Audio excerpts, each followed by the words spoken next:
অনুশীলনী 5.1 এক নম্বৰ প্ৰশ্নটো দিয়া আছে তলৰ পৰিস্থিতিবিলাকৰ লগত জড়িত সংখ্যাৰ তালিকাবিলাকৰ কোনবিলাকে সমান্তৰ প্ৰগতি গঠন কৰিব আৰু কিয় কৰিব একৰ একটো হৈছে পৰিস্থিতিটো দিয়া আছে প্ৰথম কিলোমিটাৰত ট্যাক্সি ভাড়া 15 টকা আৰু তাৰ পিছৰ প্ৰতি অতিৰিক্ত কিলোমিটাৰত 8 টকাকৈ হ'লে প্ৰতি কিলোমিটাৰৰ অন্তত ট্যাক্সিৰ ভাড়া ইয়াত প্ৰতি কিলোমিটাৰ ট্যাক্সিৰ ভাড়াক A1 বুলি ধৰিলে A1 is equal to 15 হ'ব যেহেতু পিছৰ প্ৰতি অতিৰিক্ত কিলোমিটাৰত 8 টকাকৈ হয় গতিকে A2 is equal to A1 plus 8 is equal to 15 plus 8 is equal to 23 A3 is equal to A2 plus 8 is equal to 23 plus 8 is equal to 31 A4 is equal to A3 plus 8 hobo is equal to 31 plus 8 is equal to 39. Eteke A2 minus A1 is equal to 23 minus 15 is equal to 8. A3 minus A2 is equal to 31 minus 23 is equal to 8. A4 minus A3 is equal to 39 minus 31 is equal to 8. গতিকে আমি পালো A2 minus A1 is equal to A3 minus A2 is equal to A4 minus A3 is equal to 8 অৰ্থাৎ সাধাৰণ অন্তৰ 8 গতিকে ই এটা সমান্তৰ প্ৰগতি গঠন কৰিব 2 নম্বৰ পৰিস্থিতিটো দিয়া আছে এটা গেছ সিলিন্ডাৰৰ পৰা ভেকুৱাম পাম্প এটাই এবাৰত সিলিন্ডাৰত থকা বায়ুৰ 4/1 অংশ নিষ্কাশন কৰিলে সেই সিলিন্ডাৰটোত প্ৰতিবাৰ নিষ্কাশনৰ পিছত ৰৈ যোৱা বায়ুৰ পৰিমাণ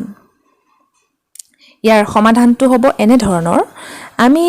যদি ধৰি লওঁ যে সিলিন্ডাৰটোত থকা বায়ুৰ পৰিমাণ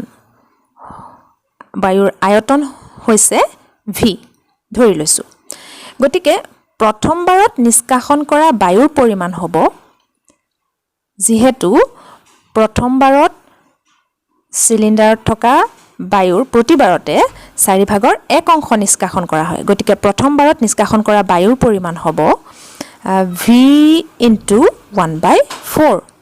is equal to v/4 গতিকে প্ৰথমবাৰত ৰৈ যোৱা বায়ুৰ পৰিমাণ হ'ব v minus v/4 v/4 নিষ্কাশন কৰা হৈ গল যে বায়ু আছিল v বায়ুৰ আয়তন আছিল v গতিকে ৰৈ যোৱা বায়ুৰ পৰিমাণ হ'ব প্ৰথমবাৰত v minus v/4 is equal to লসাগু ললে 4 হ'ব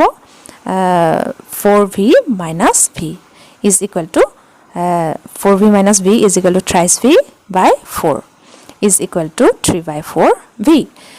আকৌ দ্বিতীয়বাৰত নিষ্কাশন কৰা বায়ুৰ পৰিমাণ হ'ব প্ৰথমবাৰত ৰৈ গৈছিল 3/4v গতিকে 3/4v into 1/4 ইয়াৰ 4/1 অংশ নিষ্কাশন হ'ব is equal to কিমান হ'ব দ্বিতীয়বাৰত নিষ্কাশন কৰা বায়ুৰ পৰিমাণ হ'ব 3/16v এতিয়া গতিকে দ্বিতীয়বাৰত ৰৈ যোৱা বায়ুৰ পৰিমাণ হ'ব 3/4v minus thrice v/16 is equal to 4 আৰু 16 ৰ লসাগু ললে 16 হ'ব 16 এফালে 4 16 4 বাৰ যাব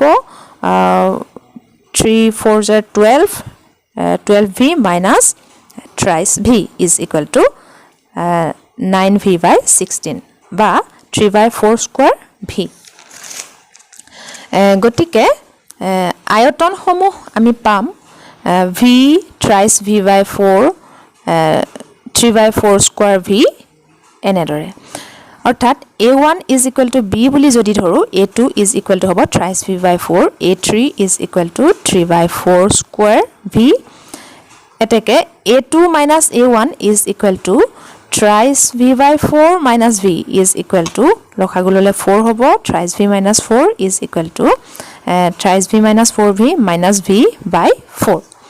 a3 minus a2 is equal to a3 মান আছিল thrice 3/4 whole square v minus 3/4 v is equal to 9/16 v minus thrice v/4 is equal to 16 আৰু 4 লখাগু 16 at 9v minus 4 আৰু 16 4 বাৰ যাব 4 3 গুণ 12 12v is equal to minus thrice v by 16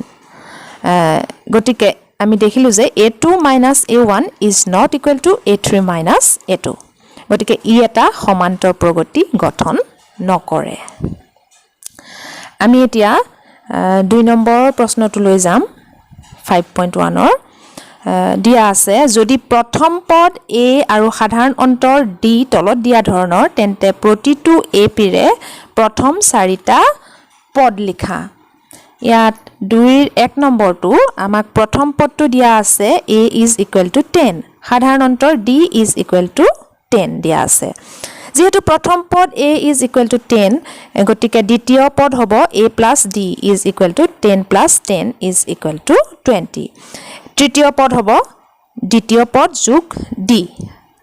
অৰ্থাৎ দ্বিতীয় পদৰ লগত সাধাৰণ অন্তৰ যোগ কৰিলে আমি পাম দ্বিতীয় পদৰ ঠাইত 20 plus 10 is equal to 30 চতুৰ্থ পদ সমান তৃতীয় পদ যোগ d সমান 30 plus 10 is equal to 40 এটাকে প্ৰদত্ত AP টোৰ প্ৰথম 4টা পদ হ'ব 10 20 30 40 2 5 নম্বৰটো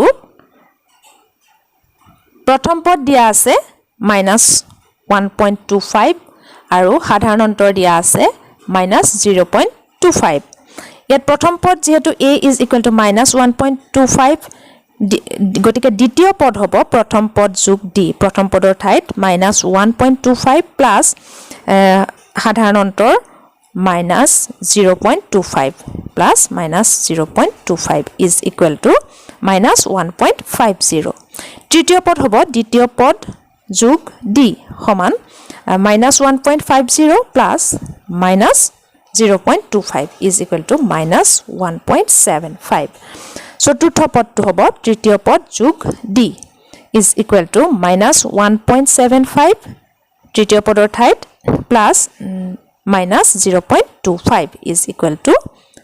-2.0 এতেকে AP টোৰ সমান্তৰ প্ৰগতিটোৰ পদ কেইটা হ'ব -1.25 -1.50 -1.75 আৰু -2.0 তিনি নম্বৰ প্ৰশ্নটো দিয়া আছে তলত দিয়া সমান্তৰ প্ৰগতিসমূহৰ প্ৰথম পদ আৰু সাধাৰণ অন্তৰ নিৰ্ণয় কৰা প্ৰগতিটো দিয়া আছে 3 1 -1 -3 গতিকে প্ৰথম পদ হ'ব a is equal to 3 সাধাৰণ অন্তৰ হ'ব d is equal to 1 - 3 is equal to -2 দ্বিতীয় প্ৰগতিটো দিয়া আছে -5 -1 3 7 এনেদৰে গতিকে ইয়াত প্ৰথম পদটো হ'ব -5 গতিকে সাধাৰণ অন্তৰ d হ'ব -1 -5 is equal to -1 -1 plus 5 is equal to 4 তৃতীয় প্ৰগতিটো দিয়া আছে 1/3 5/3 9/3 13/3 গতিকে ইয়াত প্ৰথম পদটো হ'ব 1/3 আৰু সাধাৰণ অন্তৰটো হ'ব 5/3 minus 1/3 is equal to 4/3 4 number প্ৰগতিটো দিয়া আছে 0.6 1.7 2.8 3.9 গতিকে এই প্ৰগতিটোৰ প্ৰথম পদ হ'ব 0.6 সাধাৰণ অন্তৰ d হ'ব 1.7 minus 0.6 is equal to 1.1 4 number প্ৰশ্নটো দিয়া আছে তলৰ কোনবোৰ সমান্তৰ প্ৰগতিত আছে যিবিলাকে সমান্তৰ প্ৰগতি গঠন কৰিছে তাৰ প্ৰতিটোৰে সাধাৰণ অন্তৰ d নিৰ্ণয় কৰা আৰু পৰৱৰ্তী তিনিটাকৈ পদ নিৰ্ণয় কৰা ইয়াত প্ৰথমটো প্ৰগতি আমাক দিছে 2 4 8 16 ইয়াত পদবোৰ সমান্তৰ প্ৰগতিত নাই কাৰণ 4 minus 2 is equal to 2 কিন্তু 8 minus 4 is equal to 4 আকৌ 16 minus 8 is equal to 8 2 number প্ৰগতিটো দিয়া আছে 2 5/2 3 7/2 ইয়াত 5/2 minus 2 is equal to 1/2 3 minus 5/2 is equal to 1/2 7/2 minus 3 is equal to 1/2 যেহেতু 5/2 minus 2 is equal to 3 minus 5/2 is equal to 7/2 minus 3 is equal to 1/2 হ'ব অৰ্থাৎ সাধাৰণ অন্তৰ d is equal to 1/2 গতিকে এটো সমান্তৰ প্ৰগতিত আছে ই এটা সমান্তৰ প্ৰগতি গঠন কৰিছে ইয়াৰ পৰৱৰ্তী পদবোৰ হ'ব 7/2 plus 1/2 is equal to 8/2 is equal to 4 তাৰ পাছৰ পদটো হ'ব 4 plus 1/2 is equal to 9/2 আকৌ তাৰ পাছৰ পদটো হ'ব 9/2 plus 1/2 is equal to 10/2 is equal to 5 গতিকে ছাত্ৰ-ছাত্ৰীসকল এই অনুশীলনীৰ যি কেইটা সমাধান বাকি ৰৈ গ'ল তোমালোকে নিজেই কৰিবলৈ যত্ন কৰিবা নোৱাৰিলে মোক কমেন্ট কৰি জনাবা আজিলৈ ইমানেই ধন্যবাদ